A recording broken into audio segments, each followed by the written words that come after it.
Xi Jinping en visite à Moscou jusqu'à mercredi. Pékin affiche son soutien au Kremlin et se présente comme médiateur dans le conflit russo-ukrainien. Faire plus et plus vite pour ralentir le réchauffement climatique, c'est la conclusion du rapport du GIEC qui met en garde contre des risques plus graves qu'auparavant. Olivier Dubois, souriant et visiblement ému dans les bras d'une de ses consoeurs. Ce sont les premières images du journaliste français libéré 2 ans après son enlèvement au Mali par des djihadistes liés à Al-Qaïda. À ses côtés, un autre otage libéré après 7 ans de captivité, le travailleur humanitaire américain Jeffrey Woodke. Les 2 hommes sont arrivés ce lundi à Niamey, au Niger. Alors c'est un peu impressionnant tous ces micros, c'est moins de vibrer d'habitude. Non, juste pour dire qu'évidemment c'est énorme pour moi d'être là, d'être libre. Je ne m'y attendais pas du tout. Je voulais rendre hommage au Niger et à son savoir-faire dans ce type de mission délicate. Et rendre hommage à la France aussi et à tous ceux qui m'ont permis d'être là aujourd'hui. Les 2 ex-otages ont été récupérés sains et saufs par les autorités nigériennes avant d'être remis aux autorités françaises et américaines. Washington et Paris ont fait part de leur soulagement après la libération de leurs ressortissants. C'est une grande première depuis le début de l'invasion russe de l'Ukraine. Ce lundi à Moscou, le dirigeant russe Vladimir Poutine reçoit pour 3 jours son homologue chinois Xi Jinping. Un déplacement qui n'a rien d'une simple visite de courtoisie, puisque des tractations sont aussi au programme. У нас очень много совместных задач, целей. Знаю, что вы лично, все наши китайские друзья уделяют развитию российско-китайских отношений большое внимание. Обсудим, безусловно, все эти вопросы, в том числе и ваши инициативы, к которым мы относимся, безусловно, с уважением. Мы всегда открыты для переговорного процесса. C'est la première visite de Xi Jinping depuis sa reconduction pour un 3e mandat inédit à la tête de la Chine. Devant les caméras, Moscou et Pékin affichent leur volonté commune de lutter contre l'influence américaine.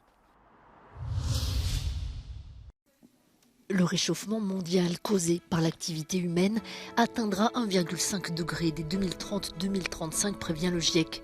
Dans son nouveau rapport de synthèse publié ce lundi, les experts du climat indiquent que les années chaudes d'aujourd'hui seront parmi les plus fraîches dans une génération, et d'ajouter que les effets du changement climatique sont plus graves que ce qui avait été estimé jusqu'à présent. The climate time bomb is ticking. But today's IPCC report is a how-to guide to defuse the climate time bomb. It is a survival guide for humanity. As it shows, the 1.5 degree limit is achievable, but it will take a quantum leap in climate action. Pour désamorcer cette bombe climatique, Antonio Guterres appelle les pays riches à avancer leurs objectifs de neutralité carbone aussi proches que possible de 2040 contre 2050 aujourd'hui. Pour le président du GIEC, l'humanité a le savoir-faire, la technologie, les outils, les ressources financières pour surmonter les problèmes climatiques. Ce qui manque pour l'instant, dit-il, c'est une volonté politique forte afin de les résoudre une fois pour toutes. Une arrivée très attendue dans le port de Piombino en Italie ce dimanche. Un nouveau terminal de stockage de GNL doit être mis en route d'ici quelques semaines dans cette petite ville de la côte toscane et alimenter en gaz tout le nord du pays. Mais les habitants voient d'un mauvais œil cette installation. La nostra richiesta è di mettere la nave in un posto che sia sicuro per la gente, per la popolazione e che non danneggi l'ambiente, come del resto è stato fatto anche a Livorno. Cioè a Livorno la nave l'hanno messa a più di 20 km dal porto in una zona che è abbastanza sicura. Questa nave è pericolosa, oltre che essere vicina alle abitazioni, consideriamo che a Livorno è stata ormeggiata a 22 km e nelle 3 miglia circostanti c'è l'interdizione. Qui invece l'interdizione l'hanno messa a 150 metri. Quindi significa che abbiamo popolazione di serie A et popolazione di serie B. L'Italie mise sur ses terminaux GNL pour diversifier son approvisionnement énergétique et mettre un terme à sa dépendance au gaz russe. Près de 40% du gaz importé dans le pays provenait de Moscou avant le début de la guerre en Ukraine.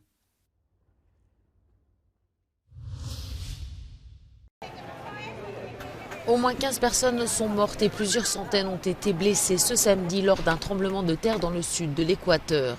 Ce séisme de magnitude 6,5 sur l'échelle de Richter a provoqué aussi d'importants dégâts matériels, notamment dans les provinces d'El Oro et d'Azuay.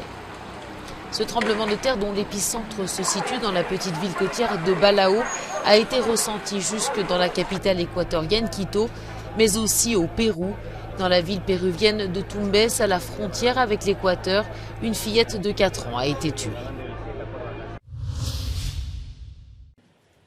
Ukraine is well positioned to regain the initiative and to launch counteroffensives in critical sectors of the current front line, says the Institute for the Study of War, adding that ongoing Russian offensive along the Svatove-Kreminna line around Bakhmut and along the Avdiivka-Donetsk city and Vuhledar front lines have failed to make more than incremental tactical gains in 2023. Ukrainian forces likely conducted a localized counterattack southwest of Bakhmut amid growing Russian discussion about a potential Ukrainian counteroffensives in this area. The Institute for the Study of War says Russia has committed the approximately 300,000 mobilized soldiers called up by partial mobilization in September last year for the purpose of pursuing exactly such a spring offensive to these various offensive efforts. Now, if 300,000 Russian soldiers have been unable to give Russia a decisive offensive edge in Ukraine, it is highly unlikely that the commitment of additional forces in future mobilization waves will produce a dramatically different outcome this year. Another evidence, the UK Defence Ministry says on the 3rd of March, authorities in the Russian-controlled part of Zaporizhzhia region published a decree that declares occupied Melitopol as the regional capital. Russia has never occupied Zaporizhzhia city, a major industrial center of 700,000 people, which is approximately 35 kilometers from the current front line. The quiet declaration of an alternative capital is likely acknowledgement within the Russian system that its forces are highly unlikely to seize previously planned major objectives in the near future. Now, the tempo of Russian offensive operations across the theater has slowed down in recent weeks, suggesting that the Russian offensive in Donbass may be nearing culmination. L'Union européenne a approuvé lundi l'allocation de 2 milliards d'euros pour acheter et livrer des munitions à l'Ukraine, y compris par le biais d'achats communs. Les ministres des Affaires étrangères de l'Union européenne ont approuvé un plan en 3 phases visant à fournir à l'Ukraine au moins 1 million d'obus de 155 mm et à reconstituer les stocks des pays membres. Und man muss es deutlich sagen, das ist Neuland, das hat es in der Form noch nicht gegeben. Wir beschreiten hier einen neuen Weg bei der kooperativen Beschaffung in Europa. Wir bündeln damit Europas Marktmacht, das ist wichtig. Und wir wollen aber, und das ist ebenso wichtig wie die Marktmacht, wir wollen auch und müssen auch schnell handeln. La question est de savoir si c'est l'Agence européenne de défense ou les États membres qui négocieront les commandes. 15 États membres se sont engagés à passer par l'Agence européenne de défense, tandis que l'Allemagne a déclaré qu'elle ouvrirait ses marchés à d'autres États membres. Le ministre estonien de la Défense a été clair, dans 12 mois, tout doit être terminé d'une manière ou d'une autre. We prefer to get it from the European industry, but Estonia has been always very open to that question.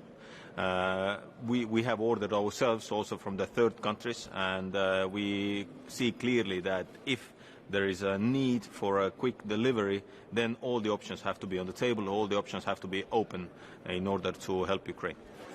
Les dirigeants de l'Union européenne discuteront aussi de la question plus tard dans la semaine lors du sommet de Bruxelles.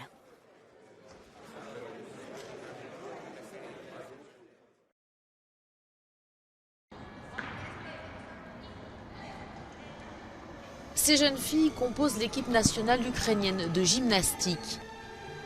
Du 17 au 19 mars dernier, elles ont participé à une étape de Coupe du Monde de la discipline en Grèce. Le comité olympique hellénique s'était engagé à couvrir leurs frais de participation. Ces jeunes athlètes ont tout donné. Il n'était pourtant pas facile pour elles de rester concentrées. У 2022 році, коли Росія повномасштабно вторглась на територію України, і в мого тата не було іншого вибору, як піти воювати. Він хотів захищати нашу сім'ю, нашу країну. І ми також за нього дуже сильно хвилюємось, але віримо, що все буде добре і ми переможемо. Les équipes d'autres pays, bien que concurrentes sur le tatami, ont fait preuve de solidarité avec les gymnastes ukrainiennes, conscientes de la guerre qui impacte leur vie. Так, багато дівчат, з якими ми виступали раніше, підтримували нас з європейських країн. Звичайно, що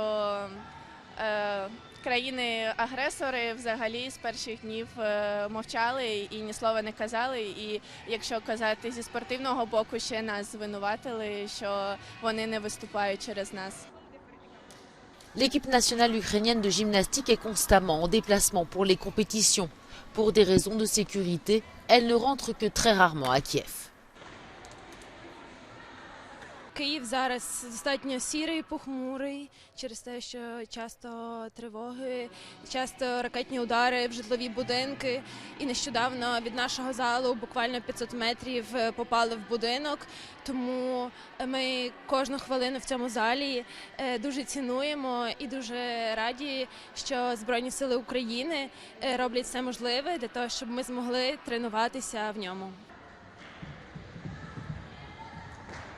Με τον πόλεμο να μένεται στην Ουκρανία, η εθνική ομάδα ensemble της χώρας βρίσκεται στην Ελλάδα για το Παγκόσμιο Κύπελλο Γυμναστικής. Αυτά τα κορίτσια προσπαθούν να βιώσουν μία έστω μικρή αίσθηση κανονικότητας και να συνεχίσουν τη ζωή τους. Όμως η καρδιά και το μυαλό τους είναι πάντα πίσω στην Ουκρανία και στα αγαπημένα τους πρόσωπα.